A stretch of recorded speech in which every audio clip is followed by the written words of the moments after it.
Et salut à toutes et à tous, et aujourd'hui on se retrouve pour la critique de Creature Commandos épisode 5, La Marmite.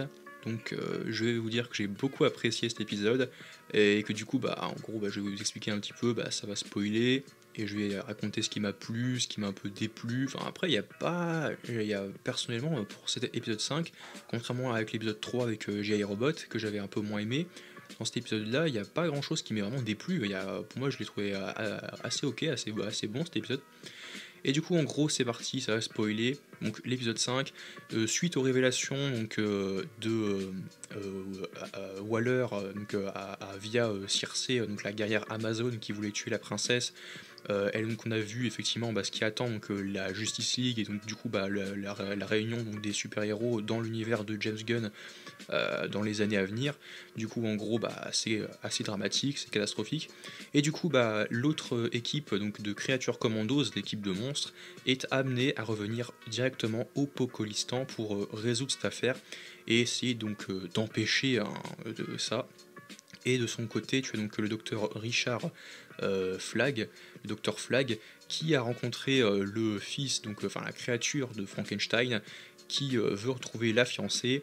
Et du coup, ils ont réussi à sympathiser et de leur côté, ils mènent leur enquête et ils sont amenés à voir qu'est-ce qui se passe, qui est derrière ce complot, enfin qu'il y a un complot qui se prépare, et essayer donc d'intervenir pour empêcher du coup cette succession d'événements qui va mener directement au massacre de plusieurs héros de la Terre.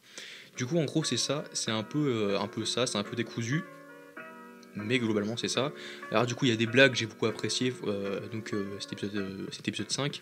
On a d'un autre côté donc la complicité entre Flagg et le Frankenstein, là, qui a le fils de Frankenstein, la créature de Frankenstein, qui se développe un petit peu, t'en as un qui est vraiment une brute sans cervelle, qui dit mais moi je veux retrouver ma fiancée, et en même temps il raconte un petit peu son histoire, on suit un petit peu l'histoire qu'il a traversée, donc après qu'il ait perdu la trace de la fiancée il y a des années de ça.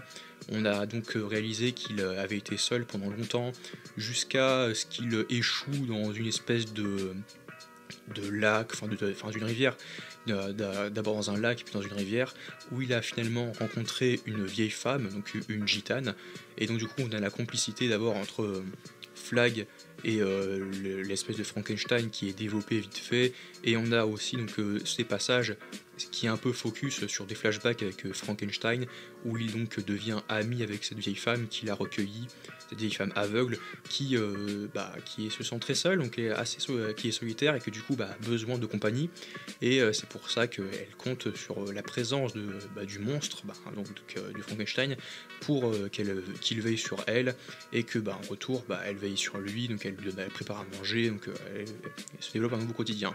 Du coup il y a cette relation là. Donc en gros c'est là où on se rend compte que il y a Frankenstein qui en soi n'est pas un personnage mauvais, qui n'est pas un personnage vraiment méchant, mais juste c'est une brute sans cervelle qui réfléchit après avoir agi, enfin qui agit avant de réfléchir.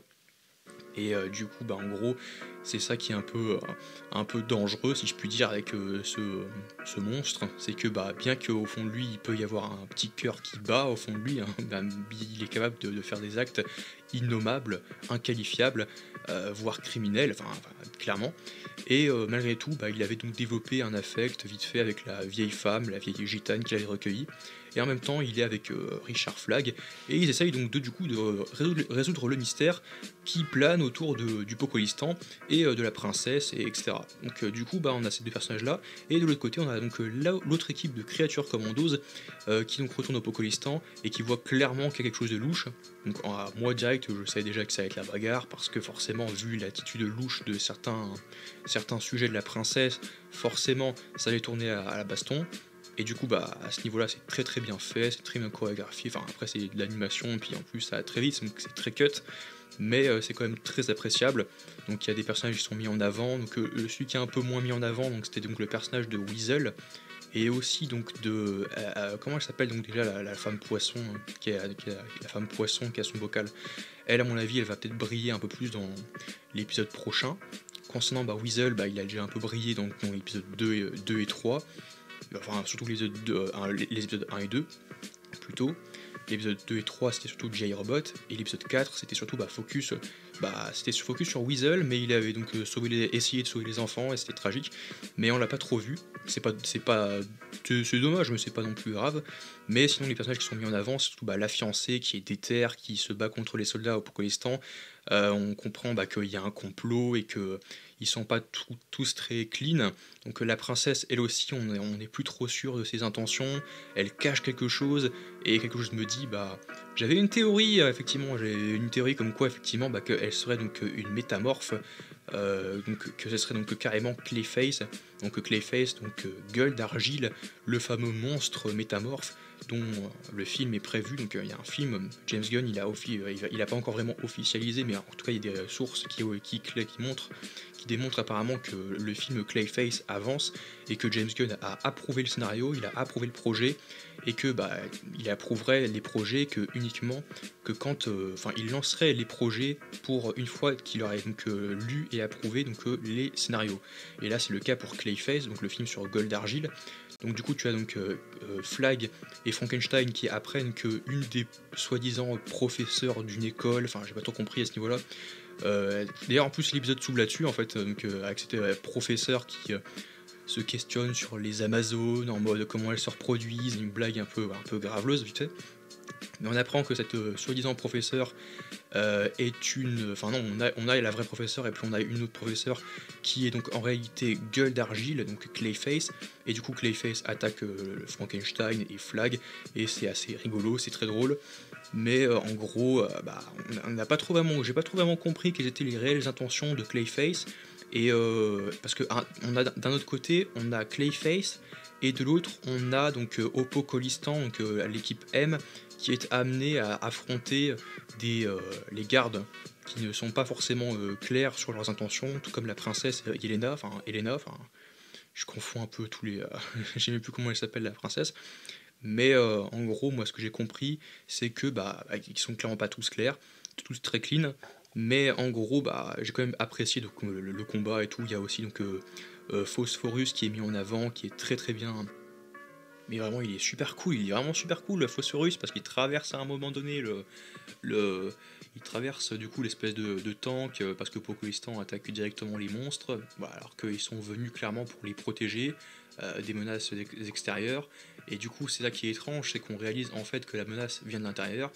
Donc c'est un peu du déjà vu quelque part, mais en même temps c'est assez cool parce que après c'est vrai que c'est là où ça peut en déranger certains, c'est aussi un peu comme le générique, c'est que ça part un peu en live quand tout le monde mais d'un autre côté les personnages brillent un peu, même si c'est un peu n'importe quoi et que c'est un peu gore et trash ou assez sanglant, c'est qu'il y a les mêmes thèmes un petit peu voilà, c'est littéralement du troisième degré, quoi, hein, c'est sûr. Donc moi j'ai apprécié ça effectivement à ce niveau-là. Mais c'est vrai que si on voit que du trash, que du gore derrière avec les personnages sont en mode c'est cool de faire ça, ouais, au bout d'un moment, s'ils évoluent pas, au bout d'un moment, ça m'énerve un peu. Mais là, j'ai quand même bien apprécié, donc par exemple Phosphorus qui traverse l'espèce de tank, et qui donc il a des pouvoirs super pétés, il a des pouvoirs super cool. Il tue l'espèce de garde qui était un peu rigolo dans le premier épisode, qui était en mode on a un problème, d'embrayage ou je sais pas quoi. Et après quand il le tue, il fait mais moi c'est dommage, moi je l'aimais bien celui-là.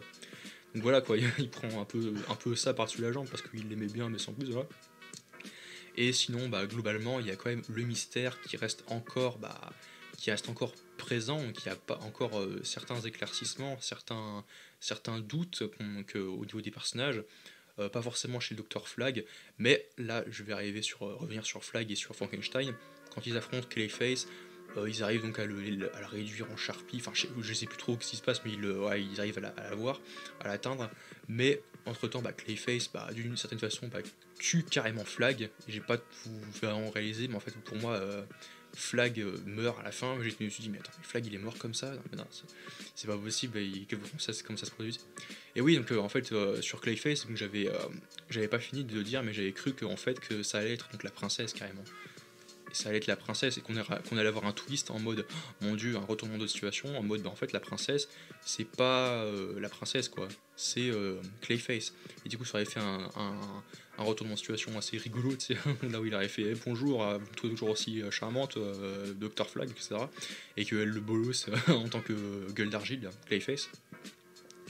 Et sinon, pour revenir sur Frankenstein, bah, j'ai quand même bien apprécié le personnage, même si encore une fois, bah, il maîtrise pas ses émotions, il est instable émotionnellement, on le sait déjà.